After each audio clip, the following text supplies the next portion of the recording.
प्रश्नावली 14.4 का पहला प्रश्न है, अंग्रेजी के स्वरों ए ई आई ओ यू से बनने वाले क्रमचयों की संख्या ज्ञात कीजिए जबकि दो स्वर लिया जाता है। देखो बहुत सरल प्रश्न है। स्वरों की संख्या कितना दिया हुआ है? 5 दिया हुआ है ना। तो यहाँ पे मैं लिख लेता हूं स्वरों की संख्या। ठीक है, आगे हल लिखना है। मैं अक्सर प्रश्नों को हल करते समय हल लिखना भूल जाता हूँ। ठीक है, तो आप लोग हल हर प्रश्न में लिख लेना। अंग्रेजी में अगर लिखना चाहते हो सॉल्व लिख सकते हो। ठीक है, तो स्वरों की संख्या कितना है? 5 है। देख लो 5 है ना। ए ई आई ओ यू, 5 स्वर है। अब इनको क्रमचय बनाएंगे, है ना। तो क्रमचयों की अभिष्ट संख्या बना लेते हैं। तो क्रमचयों की अभिष्ट संख्या कितना होगा? 5, जिसे हम लिखेंगे कैसे? जैसे 5p, है ना। अब इस प्रश्न में देखो क्या कहा है, क्रमचयों की संख्या ज्ञात कीजिए जबकि दो स्वर लिया जाना है। इनमें से सिर्फ दो ही स्वर लेना है, चाहे हम इन दोनों को ले, चाहे हम इन दोनों को ले, चाहे हम इन दोनों को ले, चाहे हम इन दोनों को। किसी भी स्थिति में हमें सिर्फ दो ही स्वर लेना है ना। दो स्वर, तो दो स्वर लेना है मतलब नीचे में 2 लगा देना है। देखो 5 स्वर है, 5 स्वर है, समझना है ना। स्वरों की संख्या कितना है? 5 है, तो 5p। ठीक है, और लेना कितना है? इनमें से सिर्फ दो स्वरों का ही उपयोग करना है, तो ये नीचे में 2 आ जाएगा। इसको हम लिखते कैसे हैं अब आपको पता चल गया होगा। 5 फैक्टोरियल, फिर 5 माइनस 2 फैक्टोरियल, नीचे वाला 5 में 2 घटा देंगे, है ना। तो 5 फैक्टोरियल और ये हो जाएगा घटाने के बाद 3 फैक्टोरियल। तो ये 5 गुणित 4 गुणित 3 फैक्टोरियल और ये नीचे में 3 फैक्टोरियल, ये दोनों कट गया। कटने के बाद कितना आएगा भाई? देखो 20। तो ये जो उत्तर आया ना वो 20 आया। ठीक है, तो पहले प्रश्न का उत्तर कितना आ गया? 20 आया। देखो दूसरा प्रश्न। दूसरा प्रश्न क्या कह रहा है भाई? 3 भिन्न अंगूठियों को 4 उंगलियों में पहनना है, प्रत्येक में अधिकतम 1। यह कितनी विधियों से पहना जा सकता है, कह रहा है। तो 3 मतलब भिन्न अंगूठियां है ना, और उंगलियों की संख्या कितनी है? 4 है। 4 उंगली है, समझना। ठीक है, उंगलियों की संख्या यहाँ पे मैं हल लिख लेता हूं।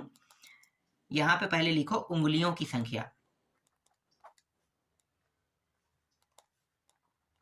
उंगलियों की संख्या कितना है? 4 है। और अंगूठियों की संख्या कितनी है? अंगूठियों की संख्या बराबर 3।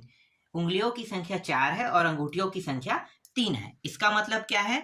इसका मतलब जो हम क्रमचय बनाएंगे ना, 4p और ये 3, इसी तरीके से बनेगा, बिल्कुल, है ना। तो अभिष्ट विधियों मतलब अभिष्ट जो क्रमचय बन रहा है वो 4, 1 मिनट, p में लिख रहा हूं, इसे 4 लिखना था ना, 4p और ये 3, है ना। तो ये 4 फैक्टोरियल और 4 माइनस 3 फैक्टोरियल, तो ये हो गया 4 फैक्टोरियल। और ये देखो यहाँ पे क्या हो रहा है? 1 फैक्टोरियल बच रहा है ना। तो 1 फैक्टोरियल मतलब क्या है? 1 फैक्टोरियल का मतलब एक ही होगा, हम उसे लिखेंगे नहीं, है ना, जैसा वैसा रखें। तो ये 4 फैक्टोरियल, इसको इस प्रकार से लिख लेते हैं। 4 फैक्टोरियल का मतलब होता है 4 गुणित 3 गुणित 2 गुणित 1, यही होगा। 4 तिया 12, 12 दूनी 24, 24 क्या है? इस प्रश्न का उत्तर है। देखो इस तरीके से आपके जो दूसरा प्रश्न है उसका उत्तर 24 आया। चलो अगला देखते हैं। देखो तीसरा प्रश्न। 7 धावक एक प्रतियोगिता में भाग लेते हैं। ठीक है, कितने धावक? 7 धावक। मैं यहाँ पे लिख लेता हूं 7 धावक एक प्रतियोगिता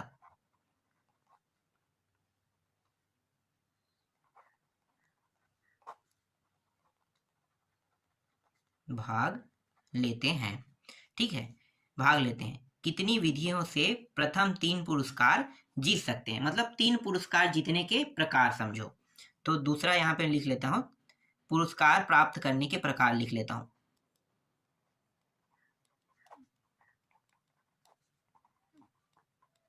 करने के प्रकार कितना है? 3 है ना। धावकों की संख्या 7 और पुरस्कार प्रकार प्राप्त करने की संख्या क्या है? 3 है। तो इसे मैं कैसे लिखूंगा? 7p3, ऐसा ही लिखूंगा, बिल्कुल। तो ये 7 फैक्टोरियल, 7 माइनस 3 फैक्टोरियल, इसको घटाएंगे तो ये हो जाएगा 4 फैक्टोरियल और ये 7 फैक्टोरियल, फिर 7 गुणित 6 गुणित 5 गुणित 4 और नीचे में 4 फैक्टोरियल, ये दोनों कट गया। इन सभी का गुणा कर देते हैं, तो इन सभी का गुणा करने पर कितना आएगा, 7 6 और 5 तो 210, तो ये आ गया 210 इस प्रश्न का उत्तर आया। ठीक है, ये भी आपको समझ में आया। चलो अगला प्रश्न देखते हैं। अब देखो चौथा प्रश्न है 8 विभिन्न रंगों के झंडों में से 5 झंडे लेकर कितने विभिन्न संकेत बनाए जा सकते हैं। तो मैं इसे थोड़ा सा डायरेक्ट कर दूं, ये आप लोग लिख लेना है, 8 विभिन्न रंगों के झंडे, ये आप लोग लिख लेना।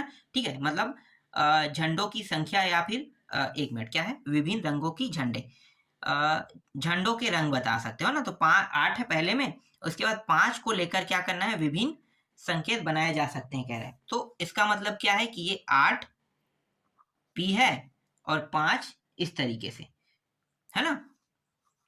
यहाँ पे मैं थोड़ा सा डायरेक्ट कर रहा हूँ, कुछ फॉर्मेलिटी इसको आप लोग लिख लेना। ठीक है, आप पूरा ये लिख सकते हो यहाँ तक के 8 विभिन्न रंगों के झंडों से लेकर 5 झंडे लेकर बनने वाले क्रमचय, इस तरीके से लिख सकते हो। उसके बाद 8P और 5P, इस प्रकार से आपको करना है।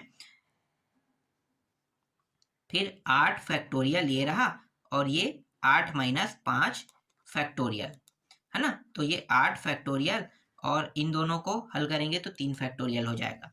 तो ये हो जाएगा 8 गुणित 7 गुणित 6 गुणित 5 गुणित 4 गुणित 3 फैक्टोरियल तक के जाएगा। ये 3 फैक्टोरियल, ये दोनों कट गया। इन सभी का आप गुणा करते हैं तो गुणा करने पे कितना आएगा, 6720 आएगा इसका उत्तर। देखो इस तरीके से। ठीक है, ये आपको समझ में आया। चलो अगला प्रश्न देखते हैं। अब देखो 5वां प्रश्न, दीवार में तस्वीर टांगने की 5 कीलें लगी हैं। यदि 7 तस्वीर हो तो उन्हें कितने प्रकार से टांग सकते हैं। बहुत सरल प्रश्न है। 7 फैक्टोरियल मतलब 7P, ठीक है, इस तरीके से हल करेंगे। ये रहा 7 फैक्टोरियल और ये 7 माइनस 5 फैक्टोरियल, ये हो गया 7 फैक्टोरियल, घटाएंगे तो 2 फैक्टोरियल आ जाएगा। फिर 7 गुणित 6 गुणित 5 गुणित 4 गुणित 3 गुणित 2, है ना। और ये यहाँ पे 2 फैक्टोरियल, ये कट गया। अब इन सभी का गुणा कर देंगे, तो गुणा करेंगे कितना आ जाएगा, 2520 आएगा। तो ये रहा इस प्रश्न का उत्तर। देखो 6वां प्रश्न, एक कतार में 5 बच्चे कितनी विधियों से खड़े हो सकते हैं। तो एक कतार में 5 बच्चे खड़े होने की विधियां, है ना, ये आपको फॉर्मेलिटी के रूप में लिख लेना है। और क्या लिखना है, 5 बच्चों को एक साथ लिया जाए, है ना, ये भी फॉर्मेलिटी के रूप में लिख लेना। ठीक है, अब मैं डायरेक्ट बताता हूँ, समझना। देखो एक कतार में 5 बच्चे कितनी विधियों से खड़े हो सकते हैं कह रहे हैं, मतलब 5P, है ना। 5 बच्चे को हम 5 ही प्रकार से ही खड़ा कर सकते हैं। तो 5P मतलब 5PP, ऐसा होगा। 5P 5, 5P 5 ये होगा। तो 5 फैक्टोरियल, है ना, यही होगा। और ये 5 माइनस 5 ऐसा करेंगे तो भी कितना आएगा, 5 फैक्टोरियल ही आएगा। तो 5 फैक्टोरियल का मतलब होता है 5 गुणित 4 गुणित 3 गुणित 2 गुणित 1। तो उत्तर क्या आ जाएगा, उत्तर आ जाएगा, इन सभी को गुणा करने पर आएगा 120 आएगा। यही क्या है, इस प्रश्न का उत्तर है। समझ में आ गया, ज्यादा कुछ नहीं है। देखो कितना छोटा प्रश्न है, आसानी से हल भी हो रहा है। तो बस इतना ही करना है, ज्यादा कुछ इसमें नहीं करना है। देखो 7वां प्रश्न, कितनी विधियों से 4 पुस्तकें रसायन, भौतिक, जीव विज्ञान और गणित एक अलमारी में रखी जा सकती है। तो पुस्तकों की संख्या कितनी है, 4, है ना। पुस्तकों की संख्या 4 है और कुल तरीके कितने हो जाएंगे भाई, 4 पुस्तक है तो 4 ही तो तरीके होंगे, है ना। तो 4 पुस्तक मतलब 4 तरीके, इसका मतलब क्या है, 4P इस प्रकार से। 4P का मतलब 4 फैक्टोरियल, और इन दोनों को अगर, 1 मिनट, ये 4 है, P मैं लिख रहा हूँ, 4 माइनस 4, ये इस प्रकार से। तो ये हो जाएगा 4 फैक्टोरियल हो जाएगा, है ना, यही बस बचेगा। और 4 फैक्टोरियल का मतलब 4 गुणित 3 गुणित 2 बराबर, और 1 भी है तो बराबर कितना हो जाएगा, 24। तो इसका उत्तर क्या हो जाएगा, 24 हो जाएगा। मतलब अलमारी में पुस्तक रखने की जो तरीके हैं वो 24 तरीके हैं। ठीक है, यही हमें निकालना था। ठीक, तो इस तरीके से आपका 7वां प्रश्न भी बन गया। चलो अगला प्रश्न देखते हैं। देखो 8वां प्रश्न, शब्द, ये जो नंबर दिया है ना NUMBER, ठीक है, नंबर के अक्षरों में से एक बार में 4 अक्षर लेकर कितने अर्थपूर्ण या अर्थहीन शब्द बन सकते हैं, ये हमें बताना है। तो अक्षरों की संख्या कितनी है, देखो 3 ये है और 3 ये, मतलब कुल मिलाकर 6 है ना। तो अक्षरों की संख्या कितनी है, 6 है। अक्षरों की संख्या कितनी है, 6। अब यहाँ पे क्या कह रहा है, एक बार में 4 अक्षर लेकर कितने अर्थपूर्ण और कितने अर्थहीन। तो ध्यान देना, अर्थपूर्ण और अर्थहीन बनाना है ना। कितने अक्षर लेकर, 4 अक्षर। तो इसका मतलब क्या है, इसका मतलब ये है कि ये 6p और 4 लेना है, तो यही होगा बिल्कुल। तो 6 फैक्टोरियल, 6 माइनस 4 फैक्टोरियल, ये हो गया 6 फैक्टोरियल, ये 2 फैक्टोरियल। आगे इसको हल कर लेना है ना। आगे हल करोगे तो क्या उत्तर आएगा भाई, बना के देखना, ठीक है, ये बन जाएगा आपसे। तो आगे मैं हल नहीं कर रहा हूं, ठीक है। अगला प्रश्न देखेंगे इसके बाद। देखो 9वां प्रश्न, क्या है 9वां प्रश्न, 3 अंकी संख्याओं की संख्या कितनी होगी जबकि सभी अंक भिन्न और विषम है। ठीक है, सभी अंक भिन्न और विषम है कह रहा है। तो सबसे पहले हम क्या करेंगे, विषम अंक लेंगे। देखो विषम अंक क्या क्या है, 1 हो सकता है, 3 हो सकता है, 5 हो सकता है ना।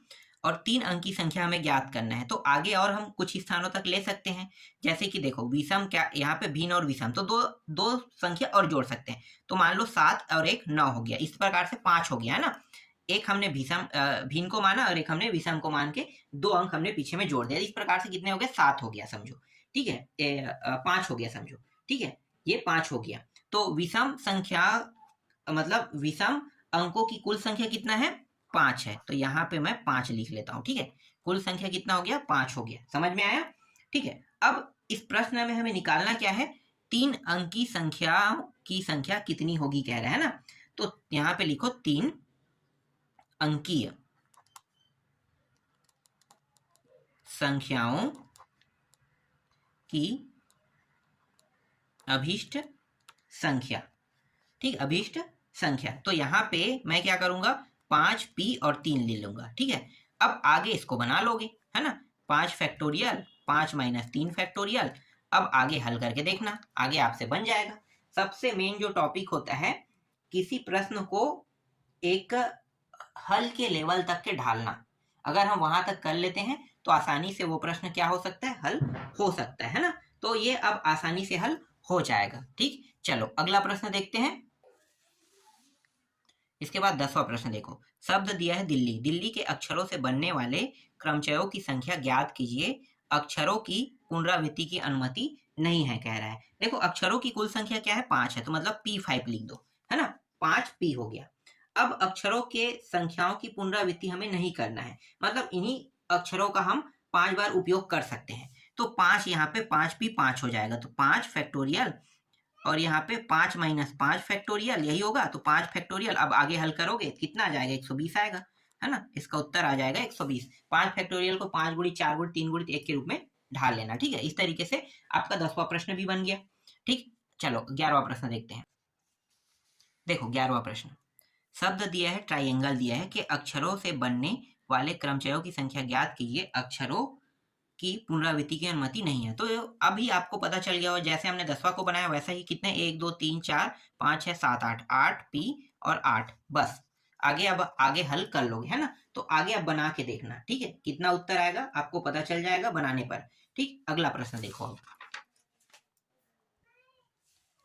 12वां प्रश्न है, x प्लस 2 वस्तुओं को एक साथ लेने के क्रमचयों की संख्या a, x 11 वस्तुओं में से 11 वस्तु एक साथ लेने के क्रमचयों की संख्या b, तथा x माइनस 11 वस्तुओं को एक साथ लेने के क्रमचयों की संख्या, और c इस प्रकार है कि a बराबर 182 bc तक x का मान ज्ञात कीजिए कह रहा है, ठीक है। चलो हल करते हैं। देखो पहले हमें क्या करना है, a के साथ लेना है ना। तो यहाँ पे मैं लिख लेता हूं हल, a x प्लस 2 को लेंगे, x प्लस 2 वस्तुओं को एक साथ लेने के क्रमचयों की संख्या, है ना, क्रमचयों की संख्या। तो a के साथ ले रहे हैं तो a बराबर ये x प्लस 2 हो गया, फिर p, फिर x प्लस 2, इस प्रकार से लेंगे। ठीक है, जब हम b को लेंगे तो पूरा मान इसी तरीके से लिखेंगे, है ना। b, देखो b x दिया हुआ है, अब क्या करेंगे, वस्तुओं को लेंगे। b x वस्तुओं के लिए करें, है ना, b वाला मान है तो b के लिए निकालेंगे, तो x वस्तुओं में से कितना कह रहा है, 11 कह रहा है, तो 11 वस्तुओं को अब एक साथ लेंगे। एक साथ लेने पर क्रमचयों की संख्या, तो b बराबर ये x है ना, तो ये हो गया x और 11 वस्तु कह रहे हैं तो ये 11, इस प्रकार से। ठीक है, अब c के लिए करते हैं, तो c के लिए करेंगे तो x माइनस 11 दिया हुआ है और वस्तुओं को एक साथ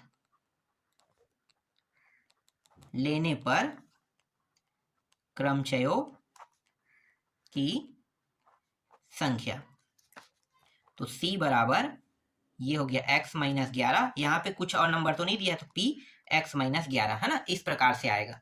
ठीक है, तीनों निकल गए। अब प्रश्नानुसार हल करते हैं। प्रश्नानुसार देखो, और प्रश्न में क्या दिया हुआ था, a बराबर दिया था ना 182, b c दिया हुआ था, हम इनका उपयोग कर लेंगे इस प्रकार से। ठीक है, तो ये a की जगह पे हम मान क्या रखेंगे, ये x प्लस 2p और ये x प्लस 2, इस तरीके से। और फिर ये 182, b की जगह पे मान क्या रखेंगे, देखो b का मान ये है ना, तो b के जगह पे हम रखेंगे x p 11, फिर इंटू, फिर c के जगह भी मान रख देते हैं, तो ये c वाला मान ये है, तो ये हो जाएगा x minus 11 p x minus 11, इस प्रकार से। तो ये हो जाएगा x प्लस 2 फैक्टोरियल हो जाएगा, नीचे वाला मान दोनों घट जाएगा ना, घटेगा तो यहाँ पे एक आएगा, इसलिए हम क्या करेंगे, बस इसको इतना ही लिखेंगे, x माइनस 2 तक के लिखेंगे। ठीक है, तो x माइनस 2 तक के हम इसे लिख लेते हैं, और ये 182, ये हो गया x फैक्टोरियल और नीचे में x माइनस 11 फैक्टोरियल, इसे ऐसे लिखेंगे। फिर इंटू ये मान जो है इसको x माइनस 11 फैक्टोरियल, बस इतना ही इसको लिखेंगे। ठीक है, देखो ये मान और ये मान दोनों है, काट देते हैं। फिर यहाँ पे x प्लस 2 फैक्टोरियल दिया हुआ है ना, इसको हम कैसे लिख सकते हैं, x प्लस 2 फैक्टोरियल, फिर x प्लस 1 फैक्टोरियल, नहीं मतलब x प्लस 2, x प्लस 1, इसके बाद x फैक्टोरियल, ऐसे लिख सकते हैं 182, और ये रहा x फैक्टोरियल। देखो ये और ये भी कट गया, इन दोनों को गुणा कर देते हैं, तो ये हो जाएगा x का वर्ग, 2 और 1 3, 3x माइनस, इसको हम इस पार ले आएंगे, इसको एक मिनट 3 हो गया और ये 2, ठीक है 2, अब इसको इस पार ले आते हैं, तो ये हो जाएगा माइनस, और ये किसमें, प्लस में, है ना, ये हो जाएगा माइनस 182 बराबर 0, तो ये x का वर्ग 3x, ये हो गया माइनस 180 बराबर 0। गुणनखंड कर देते हैं, तो गुणनखंड करेंगे तो ये हो जाएगा x का वर्ग plus 15x minus 12x minus 180 बराबर 0। जोड़ा बना दो, तो ये हो गया x बाहर आया, x प्लस 15, फिर माइनस 12 बाहर आ गया यहाँ पे, फिर x माइनस 15 बराबर 0, ये हो गया x प्लस 15 और ये हो गया x माइनस 12 बराबर 0। दो खंड कर दो, तो x प्लस 15 बराबर 0, x बराबर माइनस 15, ये माइनस के कारण क्या है, माइनस के कारण संभव नहीं है ना, तो संभव नहीं है, ये लिख लेना है। और यहाँ पे x माइनस 12 बराबर 0, तो x बराबर 12, यही क्या होगा, इसका उत्तर होगा। तो देखो इस तरीके से आपके 12वां प्रश्न का भी उत्तर आ गया है ना, x का मान निकल गया। चलो 13वां प्रश्न देखते हैं। देखो 13वां प्रश्न क्या है, 1 से 9 तक के अंकों का प्रयोग करके कितनी 4 अंक की संख्याएं बनाई जा सकती है यदि अंकों की पुनरावृत्ति की अनुमति नहीं है। देखो 9 अंक है और 4 अंक तक के बनाना है ना, 4 अंक की संख्या बनाई जा सकती है, तो 9p4 करोगे, बिल्कुल, है ना, तो करना क्या है, 9 में 4 घटा देना है आपको, तो 9 में जब आप 4 घटाओगे तो बचेगा कितना, मतलब 6 तक, एक मिनट 4 है 5 तक के बचेगा ना, 9 8 7 फिर 6 फिर 5, ठीक है। इन सभी को गुणा करोगे उसके बाद उत्तर आ जाएगा, ठीक है। तो इसको बना के देखना। इस तरीके से प्रश्नावली 14.4 पूरा मैंने कंप्लीट करा दिया है ना। इसके बाद 14.5 को देखेंगे।